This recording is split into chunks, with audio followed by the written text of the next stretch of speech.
Star Kathiresan secretary Tamil திரைப்பட தயாரிப்பாளர்கள் சங்கம் அவர்களை பேச வைக்கிறேன். அனைவருக்கும் இனிய மாலை வணக்கம். ரூபாய் படத்தை ஃபர்ஸ்ட் லுக்கு ரிலீஸ் பண்ண விஜய் சேதுபதி சார் சொன்னாரு, ஒருத்தர் செய்யக்கூடிய உதவியை நம்ம அவங்கள என்கரேஜ் பண்ணி சந்தோஷப்படுத்திக்கினா தான் அதை அடுத்து இன்னொரு 10 பேர் செய்வாங்க.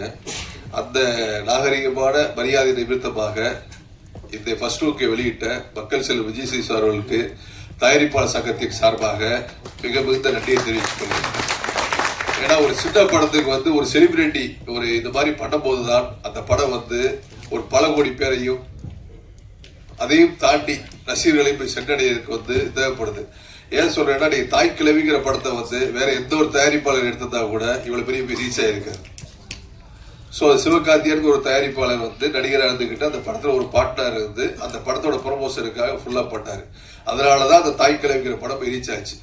ஸோ இந்த ரூபாய்ங்கிற ஒரு டைட்டில் நீங்க வெளியே தெரிய வைக்க ஒரு உதவியை மக்கள் செல்வம் விஜய் சேதுபதிக்கு மீண்டும் மீண்டும் தயாரிப்பாளர் சங்கத்தின் சார்பில் நன்றி தெரிவிச்சு.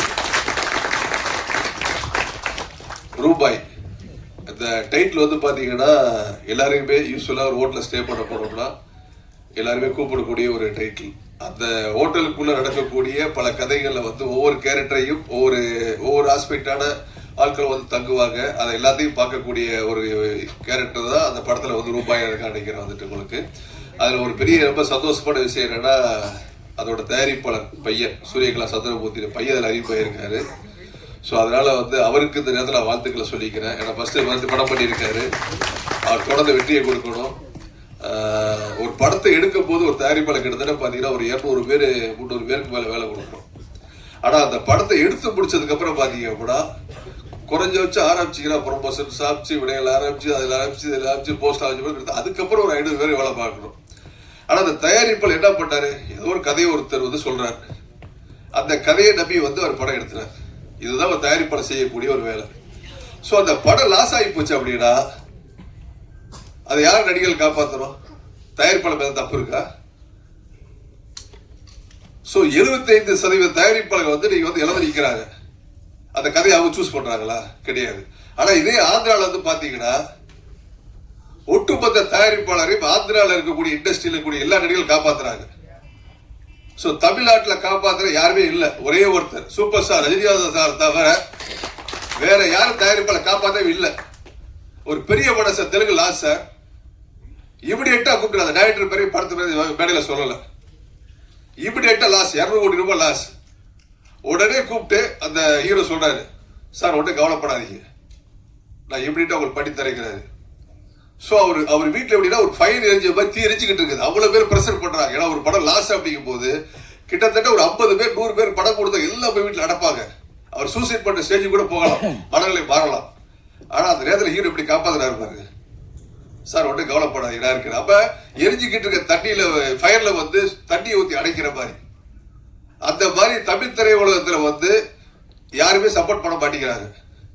ஸோ தெலுங்கு திரையுலக எல்லா ஹீரோஸையும் ப்ரொடெக்ட் பண்றாங்க. சார் தயாரிப்பில் இடமே இல்லை சார் உங்களுக்கு. நான் இப்ப மேடையில் சொல்றேன் சார், நானே இனிமே பெரிய படம் எடுக்க தயங்கிறேன், வேணாங்கிறேன். நான் சின்ன படம் 5 கோடி 7 கோடி எடுத்துட்டு போயிருக்கிறேன் உங்களுக்கு. ஸோ ஒரு கதையை சூஸ் பண்ணது ப்ரொடியூசர், எக்ஸிக்யூட் பண்ணது யார் பண்றா? ஒரு படத்தை 70% சம்பளம் எங்கேயும் போது சொல்லுங்க, நீங்க 30% ப்ரொடக்ஷன் காஸ்ட் போகுது. அப்போ ஒரு ஆக்சுவலா ஒரு சப்போர்ட் பண்ணணும் சார், ஒரு கை கொடுத்து தூக்கணும். அப்பதான் அடுத்த டிராவல் பண்ண முடியும் உங்களுக்கு. ஸோ எல்லாரும் திரையோட வளர்த்து விட்ட தயாரிப்பாளர்கள் இன்னைக்கு அந்த இடமே இல்லாம இருக்குது.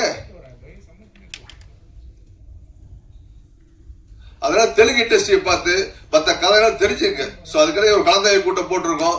இப்ப நல்ல நிர்வாகம் வந்திருக்கு. முழுக்க சொல்றேன், தயாரிப்பாளர் பக்கத்துடையாக என்னைக்கு இருப்போம், எந்த நேரம் தயாரிப்பாளர் விட்டு கொடுக்க மாட்டோம். அதே மாதிரி இன்னொரு கோரிக்கை நான் வச்சுக்கிறேன். படம் ரிலீஸுக்கு அப்புறம் பாத்தீங்கன்னா நிறைய ப்ரொமோஷன்ஸ், ஏட்ஸ், விடையல்ஸ், இந்த மாதிரி நிறைய ஒரு ஆஸ்பெக்ட்ஸ் கம்பெனிலாம் இருக்குது. இந்த மேடையின் வகையில சொல்றேன், அதை நிறைய பேர் மிஸ்கம்யூனிகேட் பண்ணிக்கிட்டு இருக்காங்க. ஸோ அதனால ஒரு ப்ரொடியூசர்ஸ் கவுன்சில் ஒரு சின்ன ஸ்கீம் வச்சு யார் அந்த ப்ரொமோஷன் சைடு ஒர்க் பண்றீங்களோ சினிமா சார்ந்து, அது ஓடிகார்ஸ் இருக்கட்டும், வேற எதுவா இருக்கட்டும், எதுவா இருந்தாலும் தயாரிப்பாளர் சங்கத்தில் உங்க கம்பெனி உங்களோட மெயில் ஐடி எல்லாத்தையும் ரிஜிஸ்டர் பண்ணிக்கங்க. அப்படி பண்ண அப்படின்னா அவங்க மீது சப்போஸ் ஏதாவது கம்ப்ளைண்ட்ஸ் வந்துச்சு அப்படின்னா ரொம்ப தப்பு நடக்குது. அதாவது ஒரு படத்தை ரிலீஸ் பண்ணி கூட்டு போறாங்க, 5 கோடி செலவு பண்றேன்னு சொல்லி 50 லட்சம் பண்ணி விட்டுறாங்க. அது சரியா பண்றது இல்லை உங்களுக்கு.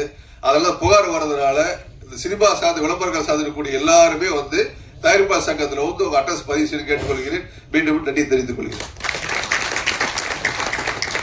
நன்றி சார்.